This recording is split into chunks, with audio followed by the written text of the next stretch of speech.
You're watching Haligonia Sports on haligonia.ca. Yeah, I must say that was challenging to say the least. And, you're sitting there thinking, I'm in sort of a no-win situation. We had come off a run that probably is, I'm not even sure if Laval has matched of being at 3 Vanniers in a row and, 5 and 7 years or whatever it was we were at. And but I like the opportunity to go and see if I can do it again. And so that was the exciting part of the whole job was to, I know the success to failure rate is skewed to the fact that it will be more fail than success in some ways, but I wanted to see if we could maintain it. And right now I feel like confidently like we are still considered one of the top programs in the country.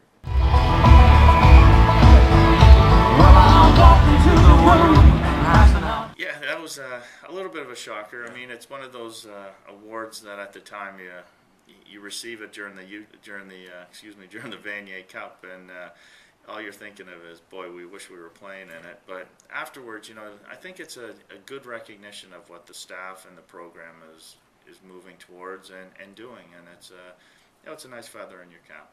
Did you feel a sense of redemption after the loss against Calgary? Was there a bit of a sense of any kind of redemption with that, or is it like, no, I'd rather have the win?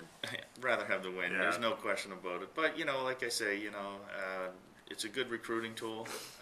A lot of people seem to have heard about it, so it's a nice opening line when you're talking to kids. It'd be great if the more CIS guys that are involved. I think what it does is it just legitimizes what we're doing in our own programs, and opportunities like that are kind of slim. But Marcel Bellefeuille from Hamilton came in and coached at Ottawa for years and has done an outstanding job there. So it's nice to know that there's those opportunities for guys to be able to take that jump. Are you? Will there be a resume sent to the Toronto Argonauts? No. I was hoping for a big... big news prize here. I was thinking on the ticker. Report from Halifax, Coach Steve Sumarah to...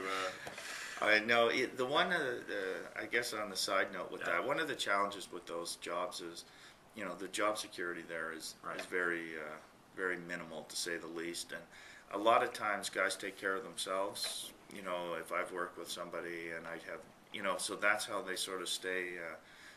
but as far as I understand, like pensions and all those things just don't exist in those jobs. So it's a big challenge. Please report to the press box area to claim your cash.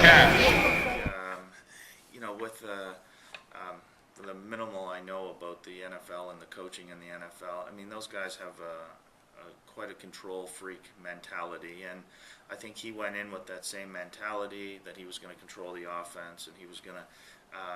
But just not knowing and understanding the game, as much as it's very similar, it is very different. Size and speed is very different in the game, and certain things that you would anticipate being effective in the American game are not necessarily effective in the Canadian game.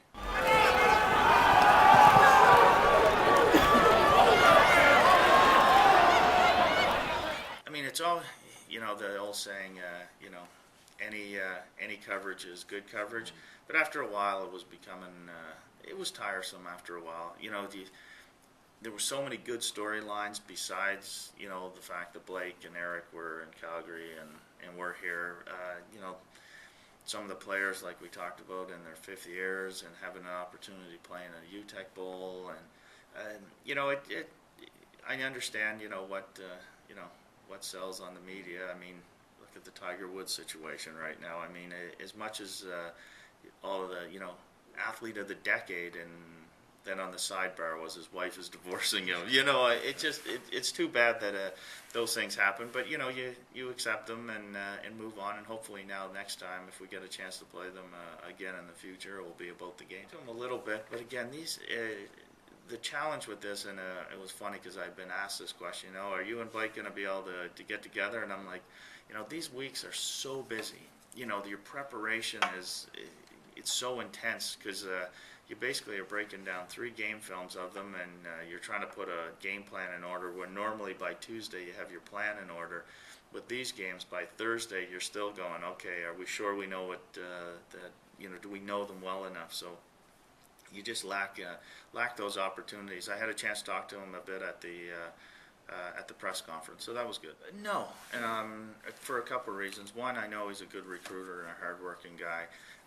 Two, I think there was a lot of talent in that Calgary/Alberta area, and for whatever reason, that talent was leaving, and Blake found a way to keep it there. And I think that's been the biggest success he's had, is just by keeping that talent there. I think it showed what he's able to do with it. Quarterbacking for the Huskies. One of those things that you're sitting here, every second year the UTech Bowl is here in Halifax. We're in it. We have an opportunity to play a team that has been created a big rivalry because of Blake being here, and to kind of come out and really not perform the way we had anticipated, and just you're down 19-0 at the end of the first quarter. You just want to push the stop button, rewind it, and start it again, and that hurt. I mean, I think at the end of the day, I'm not sure if we were as good as them, but boy, oh boy, I thought we could have played a lot better. I had a post-game interview with Jack with other reporters, and he mentioned that he didn't quite expect the wind to be that strong. Was that did you guys kind of underestimate the wind? Yeah, I mean, it was a bit of a crosswind, and it sort of affected some throws and kicks, and we took the wind in the third quarter, and hoping that at that point we try to gain some momentum, and not getting a score in the third quarter definitely didn't help.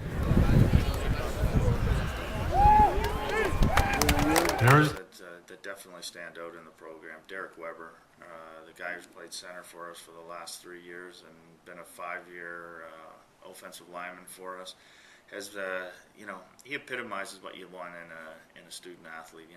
Did well as a student, got his degree, came back for his 5th year and upgraded some courses that he was hoping to do, which is exactly what you want. And then on-field performance. He was a coach out there, and he'll be a big loss to replace for sure. Carl Hardwick came up from around the Chicago area, and probably never anticipated that it was going to be like this for him. But he's gone back to the States and has joined the officer training in the Army. So he's really had a fantastic experience up here, and another 100-yard career receiving guy, and just showed his consistency. I think we did. I mean, the AUS, every week it's a challenge, and that's the one thing that's interesting about this conference, is because you play everybody home and away. You're really focused to have the challenge of trying to beat them, because even in the Loney Bowl, St. Avex came out with a completely different offense that we were not expecting at all. Like, we were prepared for the pass, and they came at us with the run. So, I think they really do make you coach on the fly. Both. I was always obviously hoping for 2 games. I mean, it was always great to have that, because now we had a 3rd game against an AUS team, which is always kind of challenging. But on this flip side, the fact that Quebec recognized that we are trying to move forward in the AUS and find another team and those kind of things, I think it was a positive on their part. You get finally a SMU Laval game next year as well. Yeah, which is extremely exciting. One of those ones that for the last 2 years we haven't had a chance to play. We really haven't had a chance to play them since 2007 when we beat them. So we were. I know Glenn up in Laval really wants another crack at us, because we stopped their run there at that time. But I think the other exciting thing about playing Laval is it's such a marquee program, and it really is a good measuring stick for your own program.